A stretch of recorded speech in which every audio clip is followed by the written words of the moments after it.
नमस्कार दोस्तों, आप सभी का हमारे भक्ति एंड फन वीडियो चैनल में स्वागत है। आज मैं आप लोग को शनि देव जी की अद्भुत कहानी सुनाने जा रही हूँ। तो चलिए भक्तों, श्रवण करते हैं। सूर्य और छाया के मिलन से 3 बच्चों का जन्म हुआ। सूर्य छाया दोनों एक दूसरे पर संतुष्ट थे। छाया ने जिन 3 बच्चों को जन्म दिया है वे मनु, शनि, पुत्री भद्रा। हमारे जीवन में तेज पुंज तथा शक्तिशाली शनि का अद्भुत महत्व है। वैसे शनि और जगत के 9 ग्रहों में से 7वां ग्रह है, जिसे फलित ज्योतिष में अशुभ माना जाता है। आधुनिक खगोल शास्त्र के अनुसार शनि की धरती से दूरी लगभग 9 करोड़ मील है। इसका व्यास 1 अरब 42 करोड़ 60 लाख किलोमीटर है तथा इसकी गुरुत्व शक्ति धरती से 95 गुना अधिक है। शनि को सूरज की परिक्रमा करने पर 19 वर्ष लगते हैं। अंतरिक्ष में शनि सघन नील आभा से खूबसूरत, बलवान, प्रभावी दृष्टिगोचर है, जिसे 22 उपग्रह है। शनि का गुरुत्वाकर्षण बल पृथ्वी से अधिकतम है, अतः जब हम कोई भी विचार मन में लाते हैं, योजना बनाते हैं, तो वह प्रस्तावित अच्छी बुरी योजना चुंबकीय आकर्षण से शनि तक पहुंचती है और अच्छे का परिणाम अच्छा, जबकि बुरे का बुरा परिणाम जल्द दे देती है।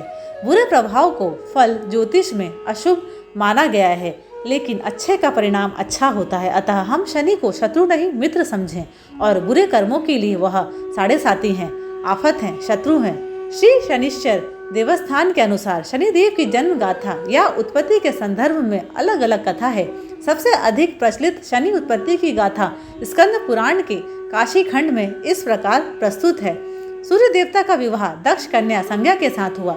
संज्ञा सूर्य देवता का अत्यधिक तेज सह नहीं पाती थी। उन्हें लगता था कि मुझे तपस्या करके अपने तेज को बढ़ाना होगा या तपोबल से सूर्य की अग्नि को कम करना होगा, लेकिन सूर्य के लिए वो पतिव्रता नारी थी।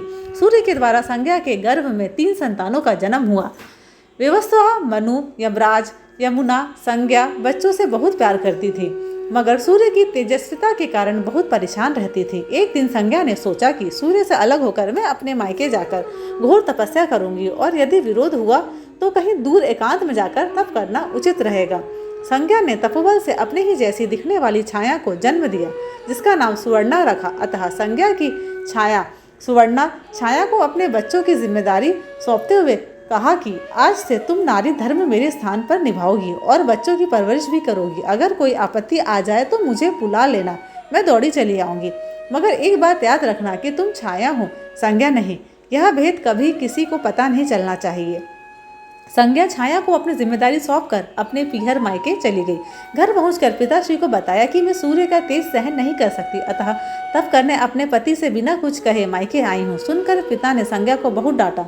कहा कि बिन बुलाए बेटी यदि मायके में आए तो पिता व पुत्री को दोष लगता है, अतः तुम जल्द अपने ससुराल सूर्य के पास लौट जाओ।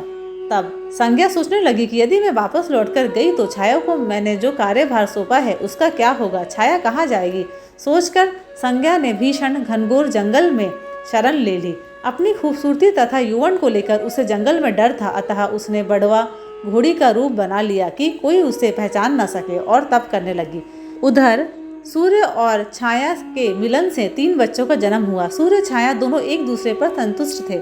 सूर्य को कभी संदेह नहीं हुआ। छाया ने जिन 3 बच्चों को जन्म दिया था वो हैं मनु, शनिदेव, पुत्री भद्रा। दूसरी कथा के अनुसार शनिदेव की उत्पत्ति महर्षि कश्यप के अभिभावकत्व में कश्यप यज्ञ से हुई। जब शनिदेव छाया के गर्भ में थे तो शिव भक्तिनी छाया ने शिव की इतनी तपस्या की कि उन्हें अपने खाने पीने तक का ख्याल नहीं रहता था। अपने को इतना तपाया कि गर्भ के बच्चे पर भी तप का परिणाम हुआ और छाया के भूखे प्यासे धूप गर्मी में तपन से गर्भ में ही शनि का रंग काला हो गया।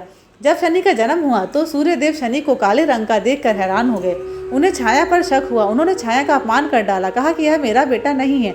श्री शनिदेव के अंदर जन्म से माँ की तपस्या शक्ति का बल था। उन्होंने देखा कि मेरे पिता माँ का अपमान कर रहे हैं। उन्होंने क्रूर दृष्टि से अपने पिता को देखा तो पिता की पूरी देह का रंग काला सा हो गया। घोड़ों की चाल रुक गई, रथ आगे नहीं चल सका। सूर्यदेव परेशान होकर शिव जी को पुकारने लगे। शिव जी ने सूर्यदेव को सलाह बताई और कथन किया कि आपके द्वारा नारी व पुत्र दोनों की बेइज्जती हुई है, इसलिए यह दोष लगा है। सूर्यदेव ने अपनी गलती की क्षमा मांगी और पुनः सुंदर रूप एवं घोड़ों की गति प्राप्त की। तब से श्री शनिदेव पिता के विद्रोही और शिवाजी के भक्त तथा माता के प्रिय हो गए।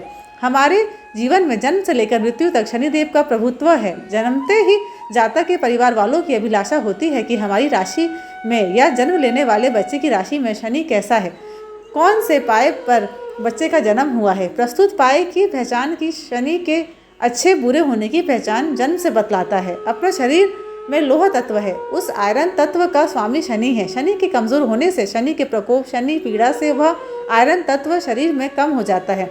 आयरन की कमी से तमाम प्रकार की शारीरिक व्याधियों व्यक्ति को कमजोर करती हैं। आयरन है शरीर में तो बल है, आयरन के बिना शरीर की ऊर्जा समाप्त हो जाती है। शनि जिनका प्रबल है उन्हें आयरन की हैरानी कभी नहीं होती है। धन्यवाद। अगर आप सभी को मेरे वीडियोस पसंद आते हैं तो प्लीज़ लाइक, शेयर और सब्सक्राइब ज़रूर करें।